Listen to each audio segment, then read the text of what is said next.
കൂട്ടുകാർക്കും പുതിയൊരു വീഡിയോയിലേക്ക് സ്വാഗതം. പുതിയതായി ആരെങ്കിലും കാണുന്നുണ്ടെങ്കിൽ വീഡിയോ ഇഷ്ടമായാൽ തീർച്ചയായിട്ടും ഒന്ന് സബ്സ്ക്രൈബ് ചെയ്തേക്കണേ. സബ്സ്ക്രൈബ് ചെയ്യാത്തവരുണ്ടെങ്കിൽ പിന്നെ വീഡിയോ ഇഷ്ടമായാൽ തീർച്ചയായിട്ടും ലൈക്ക് ചെയ്യുക, കമൻറ്റ് ചെയ്യുക, ഷെയർ ചെയ്യുക. ഈ ചിക്കൻ 65 തയ്യാറാക്കുന്നതിലേക്ക് വേണ്ടിയിട്ട് ഞാൻ ഇതുപോലെയുള്ള 2 പീസുകൾ എടുത്തിട്ടുണ്ട്. ഏകദേശം 1/2 കിലോയുടെ അടുത്ത് വരും. ഇത് ചെറിയ കഷ്ണങ്ങളാക്കി നല്ല വൃത്തിയാക്കി വെച്ചിട്ടുള്ളതാണ്. ഇത്രയുള്ള കഷ്ണങ്ങളാക്കുക. ഇനി ഒരു മിക്സിംഗ് ബൗൾ എടുത്ത് വെച്ചിട്ട് അതിലേക്ക് ഈ വൃത്തിയാക്കിയ ചെറിയ കഷ്ണങ്ങളാക്കിയ ചിക്കൻ ഇട്ട് കൊടുക്കാം.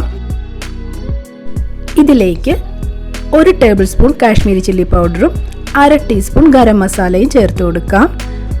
1 ടീസ്പൂൺ ജിഞ്ചർ ഗാർലിക് പേസ്റ്റ്, ഇഞ്ചി വെളുത്തുള്ളി പേസ്റ്റും 2 ടേബിൾ സ്പൂൺ കോൺഫ്ലവറും 1 ടേബിൾ സ്പൂൺ അരിപ്പൊടിയും കൂടി ചേർത്ത് കൊടുക്കാം.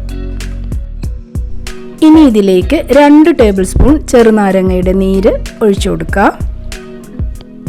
ഉപ്പ് ആവശ്യത്തിന് ചേർത്ത് കൊടുക്കുക. എന്നിട്ട് ഇതെല്ലാം കൂടി നന്നായിട്ടൊന്ന് മിക്സ് ചെയ്തെടുക്കുക. ഇതുപോലെ എല്ലാം കൂടെ എല്ലാ കഷ്ണങ്ങളിലും നന്നായി പുരളുന്ന പോലെ നന്നായിട്ടൊന്ന് മാരിനേറ്റ് ചെയ്തിട്ട് ഒരു അരമണിക്കൂർ തൊട്ട് 2 മണിക്കൂർ വരെ ഫ്രിഡ്ജിൽ വയ്ക്കാം. ഇതിപ്പോൾ 2 മണിക്കൂറിന് ശേഷം ഞാൻ എടുത്തിട്ടുള്ളതാണ്. ഇതിലൊരല്പം വെള്ളം അവിടെ ഇവിടെയൊക്കെ ഉണ്ട്. ഇനി ഇതിലേക്ക് 1/2 ടീസ്പൂൺ നല്ല ഫ്രഷ് ആയിട്ട് പൊടിച്ചിട്ടുള്ള കുരുമുളക് പൊടിയാണ് ചേർത്ത് കൊടുക്കുന്നത്. അങ്ങനെ ചേർക്കുന്നത് എന്തെന്ന് വെച്ചാൽ ഇതിൻ്റെ ഫ്ലേവർ നന്നായിട്ട് കിട്ടും ഈ സമയത്ത് ചേർക്കുമ്പോഴേക്കും. ഇനി ഇതിലേക്ക് 1 ടേബിൾ സ്പൂൺ കൂടി ഞാൻ അരിമാവ് ചേർത്ത് കൊടുക്കുന്നുണ്ട്. എന്തെന്നാൽ ഇതിനകത്തൊരല്പം വാട്ടർ കണ്ടൻറ്റ് എക്സസ് ആയിട്ടുണ്ട്. അതൊന്ന് മാറിയിട്ട് നല്ല മാവെല്ലാം കൂടി കോട്ടിംഗ് എല്ലാം നല്ല ടൈറ്റായിട്ട് എല്ലാത്തിലും നന്നായിട്ട് ഇതുപോലെ പിടിച്ചിരിക്കും. ഒട്ടും തന്നെ വെള്ളമൊന്നും അവിടെ ഇവിടെ ഒന്നും മാറിയിരിപ്പില്ല. ഈ സമയത്ത് 1 എഗ് വൈറ്റ്, 1 മുട്ടയുടെ മാത്രം വെള്ളം എടുത്തിട്ട് ഇതുപോലെ ചേർത്ത് കൊടുക്കുക. അതും കൂടി ഒന്ന് നന്നായിട്ടൊന്ന് മിക്സ് ചെയ്ത് കൊടുക്കുക, എല്ലായിടത്തും ഒന്ന് കോട്ടാവുന്ന വിധത്തിൽ. ഇനി ഒരു പാൻ അടുപ്പത്ത് വയ്ക്കാം. അതിലേക്ക് ഇത് ഫ്രൈ ചെയ്തെടുക്കുന്നതിന് ആവശ്യമായിട്ടുള്ള കുക്കിംഗ് ഓയിൽ ഒഴിച്ചു കൊടുക്കാം. ഓയിൽ നന്നായിട്ട് ചൂടായി വരുമ്പോഴേക്കും ഫ്ലെയിം ഒന്ന് കുറച്ച് വെച്ചിട്ട് ഈ ചിക്കൻ പീസുകൾ ഓരോന്നായിട്ട് ഇട്ട് കൊടുക്കുക. എല്ലാം കൂടി ഒരുമിച്ച് ഇട്ട് കൊടുക്കരുത്, ഓരോന്നായിട്ട് സെപ്പറേറ്റ് ആയിട്ട് വേണം ഇട്ട് കൊടുക്കാൻ. അല്ലെങ്കിൽ എല്ലാം കൂടി ഒട്ടിപ്പിടിച്ച് പോകാനുള്ളൊരു ചാൻസ് ഉണ്ട്. നന്നായിട്ട് മൊരിഞ്ഞും കിട്ടും എല്ലാ സൈഡും ഇതുപോലെ ഇട്ട് കൊടുക്കുമ്പോൾ. എന്നിട്ട് തീ ഒന്ന് മീഡിയത്തിൽ വെച്ചിട്ട് ഏകദേശം ഒരു 4-5 മിനിറ്റ് വരെ കുക്ക് ചെയ്യാം. അപ്പോഴേക്കും ഉള്ളിലിരിക്കുന്ന ചിക്കനൊക്കെ നന്നായിട്ട് കുക്കായിട്ടുണ്ടാവും. പുറം ഭാഗം നന്നായിട്ട് ക്രിസ്പി ആയിട്ടും കിട്ടും. 2-3 മിനിറ്റ് കഴിയുമ്പോഴേക്കും ഇതൊന്ന് മറിച്ചിട്ട് കൊടുക്കാൻ പറ്റും. 2 സൈഡും ഒരുപോലെ ഒന്ന് മൊരിഞ്ഞ് കിട്ടും. ഇപ്പോൾ ഇത് ഏകദേശം 5 മിനിറ്റ് ഞാനിത് ഫ്രൈ ചെയ്തിട്ടുണ്ട്. നല്ല പാകമായിട്ടുണ്ട്, ക്രിസ്പി ആയിട്ടാണ് ഇപ്പോൾ ഇരിക്കുന്നത്. അപ്പോൾ ഇനിയിപ്പോൾ ഇത് വറുത്ത് കോരാനുള്ള ടൈം ആയിട്ടുണ്ട്.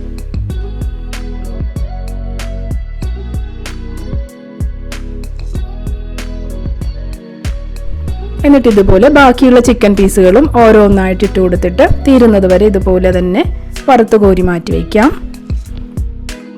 ഇതൊക്കെ ഉണ്ടോ, നല്ല റെഡിഷ് കളറിലാണ് ഇത് ഫ്രൈ ആയിട്ട് കിട്ടിയിട്ടുള്ളത്. ഒരു കളറും ഈ സമയത്ത് ഞാൻ ചേർത്തിട്ടില്ല. നല്ല കളറുണ്ട്. ആക്ച്വലി കളറൊന്നും ചേർക്കേണ്ട കാര്യമില്ല. ഇതുപോലെ ഒരു പാത്രത്തിലേക്ക് മാറ്റി വയ്ക്കാം.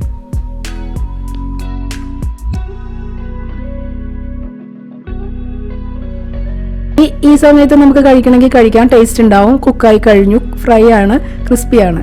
പക്ഷേ ഇതിനകത്തൊരു സോസ് കൂടി ഇനി ചേർക്കാനുണ്ട്. അപ്പോൾ അതിന് വേണ്ടിയിട്ട് നമുക്കൊരു പാൻ അടുപ്പത്ത് വെച്ചിട്ട് അതിലേക്ക് ഇത് വറുത്തെടുത്ത എണ്ണ ഉണ്ടല്ലോ അത് തന്നെ ഒഴിച്ചു കൊടുത്താൽ മതി കുറച്ച്. അതിനുശേഷം അതിലേക്ക് ഈ വെളുത്തുള്ളി ഉണ്ടല്ലോ, 1 ടീസ്പൂൺ വെളുത്തുള്ളി ഇതുപോലെ കുഞ്ഞു കുഞ്ഞായിട്ട് മുറിച്ചിട്ട് അതിട്ട് കൊടുക്കുക. തീ നല്ല ലോയിൽ വയ്ക്കുക, അല്ലെങ്കിൽ കരിഞ്ഞു പോകും. എന്നിട്ട് ഇതൊന്ന് പതുക്കി ഒന്ന് സോട്ടാക്കി എടുത്തിട്ട് അതിലേക്ക് 4-5 പച്ചമുളക് ഇതുപോലെ സ്ലിറ്റ് ചെയ്തിട്ട് അതുകൂടി ഇട്ട് കൊടുക്കാം. അതിനുശേഷം അതിലേക്ക് കറിവേപ്പില കൂടി ആഡ് ചെയ്യുക. നന്നായിട്ട് കറിവേപ്പില ഇടണം, നല്ല ടേസ്റ്റാണ്. പക്ഷേ എനിക്കിത് റെക്കോർഡായില്ല. ഇതിൽ കറിവേപ്പില ഉണ്ട് ഇപ്പോൾ. എന്നിട്ട് ഇതിലേക്ക് ചില്ലി പേസ്റ്റ് ഇടുക. ചില്ലി പേസ്റ്റ് 1.5 ടീസ്പൂൺ ഞാൻ ഇടുന്നുണ്ട്. ഇത് ഞാൻ ആക്ച്വലി ചെയ്തിട്ടുള്ളത് 1 table spoon Kashmiri chilli powder എടുത്തിട്ട് നല്ല തിളച്ചുകൊണ്ടിരിക്കുന്ന വെള്ളം ചെറുതായിട്ട് ഒഴിച്ചു കൊടുത്ത് നല്ല തിക്ക് പേസ്റ്റാക്കി വെച്ചിട്ടാണ് ഞാനിപ്പോൾ 1.5 ടീസ്പൂൺ ചില്ലി പേസ്റ്റ് ഇതിലേക്ക് ആഡ് ചെയ്തിട്ടുള്ളത്. നിങ്ങൾക്ക് ചില്ലി സോസും ഉപയോഗിക്കാം. ഇതിലേക്ക് ഒരു 2 ടേബിൾ സ്പൂൺ വെള്ളം കൂടി ചേർത്ത് കൊടുക്കാം സോസാക്കി എടുക്കുന്നതിന്. ഇപ്പോൾ ഈ ഒരു കളറിലാണ് എനിക്കിപ്പോൾ തിളച്ച് വരുന്നത്. അപ്പം ഞാൻ ഒരല്പം കളർ ആഡ് ചെയ്യാൻ പോവാണ്. എന്തെന്നാൽ നിങ്ങളിത് ചേർക്കണമെന്നില്ല കേട്ടോ, ഒട്ടും തന്നെ ചേർക്കണമെന്നില്ല. ഇതിപ്പം എനിക്ക് തമ്പനയിൽ പിക്ക് എടുക്കുമ്പോൾ കളർഫുള്ളായിട്ട് കിട്ടുമോ ഇല്ലയോ എന്നൊരു ഡൗട്ട്. കളറുണ്ട്, ആക്ച്വലി നല്ല കളറുണ്ട്, എന്നാലും ചിലപ്പോൾ അത് ആ പെർഫെക്റ്റ് കളറിലേക്ക് വരില്ലായിരിക്കും. റെസ്റ്റോറൻറ്റിലൊക്കെ ചെയ്യുമ്പോൾ അവർ കളറിടും എന്തായാലും. എന്നിട്ട് ഈ നമ്മുടെ ചിക്കൻ പീസുകളൊക്കെ ഇങ്ങോട്ട് ഇട്ട് കൊടുക്കാം. അതിനുശേഷം ഈ സോസും ഈ ചിക്കൻ പീസുകളും എല്ലാം കൂടി നന്നായിട്ടൊന്ന് കോട്ട് ചെയ്ത് കൊടുക്കുക. ഈ സോസ് കംപ്ലീറ്റ് ചിക്കനിലേക്ക് നല്ല രീതിയിൽ കോട്ടാവുന്ന വിധത്തിൽ ചെയ്ത് കൊടുക്കുക. തീ ഈ സമയത്ത് കുറച്ച് വയ്ക്കണം കേട്ടോ. ഇനി ഒരല്പം, അതായത് ഒരു 1/2 ടീസ്പൂൺ കുരുമുളക് പൊടിയും ഒരു 1/2 ടീസ്പൂൺ ഗരം മസാലയും ഈ സമയത്ത് ചേർത്ത് കൊടുക്കാം. എന്തിനാണെന്നാൽ കുരുമുളക് ഈ സമയത്ത് ചേർത്ത് കൊടുക്കുമ്പോൾ ഇതിൻ്റെ മേലേൽ, ആ കോട്ടിങ്ങിൻ്റെ മേലേലാണ് ആ കുരുമുളകിൻ്റെ പൗഡർ ഫ്രഷ് ആയിട്ടുള്ള ടേസ്റ്റ് ഉണ്ടാവുക. അപ്പോൾ നമുക്ക് കഴിക്കുമ്പോൾ നല്ല ഫ്രഷ് ടേസ്റ്റ് ഉണ്ടാകും കുരുമുളകിൻ്റെ. അതേപോലെ തന്നെ ഈ സമയത്ത് ഗരം മസാല ചേർക്കുമ്പോൾ കഴിക്കാൻ വായിലേക്ക് അടുപ്പിക്കുമ്പോൾ നല്ലൊരു ഫ്ലേവറും കിട്ടും. അതിന് വേണ്ടിയിട്ടാണ് ഈ സമയത്ത് ഇങ്ങനെ 1/2 ടീസ്പൂൺ വെച്ചിട്ട് ചേർത്തത്. ഉപ്പെന്തെങ്കിലും പോരാതെ ഉണ്ടെങ്കിൽ ഈ സമയത്ത് ചേർത്ത് കൊടുക്കാം. അതുപോലെ തന്നെ ഒന്ന് നന്നായിട്ടൊന്ന് മൊരിഞ്ഞ് കിട്ടാൻ വേണ്ടി ഒരല്പം കൂടി എണ്ണ ചേർത്തിട്ട് മീഡിയം ഫ്ലെയിം വെച്ചിട്ട് ഇത് നന്നായിട്ടൊന്ന് മൊരിച്ചെടുക്കാം. ഇതിൻ്റെ പുറം ഭാഗം നല്ല ക്രിസ്പി ആക്കി എടുക്കുക എന്നുള്ളതാണ് നമ്മളിപ്പോൾ ചെയ്യുന്നത്. ഇത് നമ്മളെങ്ങനെ മനസ്സിലാക്കുന്നതെന്ന് വെച്ചാൽ ഇതിലേക്ക് എടുക്കുന്ന കറിവേപ്പില ഉണ്ടല്ലോ, അതൊരു ഗ്ലാസ് പോലെ ആയി വന്നിട്ട് അത് കൈ വെച്ചിട്ട് ഒടിച്ചു കഴിഞ്ഞാൽ ഒടിഞ്ഞു പോകും. ആ വിധത്തിലേക്ക് ഈ കറിവേപ്പിലേക്ക് വരും. അന്നേരം ഇതിൻ്റെ പുറം ഭാഗവും നല്ല ക്രിസ്പി ആയിട്ടുണ്ടാവും, എല്ലാ വാട്ടർ കണ്ടൻറ്റും പോയിട്ടുണ്ടാവും. ഇനി ഒരു സെർവിങ് പ്ലേറ്റിലേക്ക് ഇത് സെർവ് ചെയ്യാം. ഇതാ നല്ല ഒറിജിനൽ റെസ്റ്റോറൻറ്റ് സ്റ്റൈലിലുള്ള ചിക്കൻ 65 തയ്യാറായി കഴിഞ്ഞു.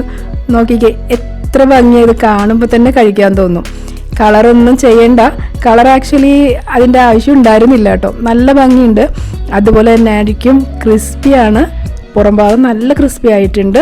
അരിമാവ് ചേർക്കുമ്പോൾ നല്ല ക്രിസ്പി ആയി കിട്ടും നമുക്ക്. അതുപോലെ തന്നെ കാണാനും നല്ല ഭംഗിയുണ്ട്. ഞാനിതൊന്ന് കഴിച്ച് നോക്കിയിട്ട് പറഞ്ഞുതരാം ടേസ്റ്റ് എങ്ങനെയാണ്.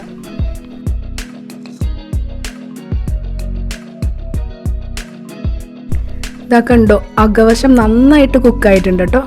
പുറത്ത് നല്ലൊരു കോട്ടിങ്ങും ഉണ്ട്, ഒരു കവറ് പോലെ കോട്ടിങ്ങും ഉണ്ട്. നല്ലതായിട്ട് മീറ്റ് കുക്കായിട്ടുണ്ട്. സോഫ്റ്റാണ് അകത്ത്, പുറത്ത് നല്ല ക്രിസ്പിയാണ്. കഴിച്ചു നോക്കട്ടെ. സൂപ്പർ ടേസ്റ്റാണ്, നല്ല ക്രിസ്പി ടേസ്റ്റ് ഉണ്ട്, നല്ല സോഫ്റ്റ് ആയിട്ടുള്ള മീറ്റ് അകത്തുണ്ട്, നല്ലൊരു ഫ്ലേവർ ഉണ്ട്. പിന്നെ ഇതിൻ്റെ മീറ്റിനകത്ത് കംപ്ലീറ്റ് മസാലയുടെ ഫ്ലേവർ ടേസ്റ്റ് നന്നായിട്ട് ഇറങ്ങിയിട്ടുണ്ട്. ഉപ്പും ആ ചേർത്ത ചേരുവകളെല്ലാത്തിൻ്റെയും ടേസ്റ്റ് ആ മീറ്റിനകത്ത് എനിക്ക് ഫീൽ ചെയ്യുന്നുണ്ട്. പിന്നെ ഈ പുറം ഭാഗത്തും അതുപോലെ തന്നെ നല്ലൊരു കറക്റ്റ് ചിക്കൻ 65ൻ്റെ ആ ഒരു സ്മെല്ലും ടേസ്റ്റും ക്രിസ്പിനെസ്സും ഒക്കെ ആ പുറം ഭാഗത്ത് നന്നായിട്ടുണ്ട്. ഇതാട്ടോ ഒറിജിനൽ റെസ്റ്റോറൻറ്റ് സ്റ്റൈൽ റെസിപ്പി ഇത് തന്നെയാണ്. എല്ലാവരും ട്രൈ ചെയ്തോളൂ, അത്രയ്ക്ക് സൂപ്പർ റെസിപ്പിയാണ്, പെട്ടെന്ന് ഉണ്ടാക്കിയെടുക്കാം, നല്ല ടേസ്റ്റുമാണ്. അപ്പം വീഡിയോ ഇഷ്ടമായിട്ടുണ്ടെങ്കിൽ എല്ലാവരും ഒന്ന് ലൈക്ക് അടിച്ചേക്കണേ മറക്കരുത്. അതുപോലെ തന്നെ ഷെയർ ചെയ്യാനും ആരും മറക്കരുത്. പിന്നെ സബ്സ്ക്രൈബ് ചെയ്യാതെ ആരെങ്കിലും കാണുന്നുണ്ടെങ്കിൽ ഒന്ന് സബ്സ്ക്രൈബ് കൂടി ചെയ്തേക്കൂ. ഇനി അടുത്തൊരു കിടിലൻ വീഡിയോ ആയിട്ട്, എല്ലാവർക്കും കിടുക്കാച്ച് വീഡിയോ ആയിട്ട് ഞാൻ വരുന്നതാണ് കേട്ടോ. അപ്പം അതുവരേക്കും എല്ലാവർക്കും ബൈ ബൈ.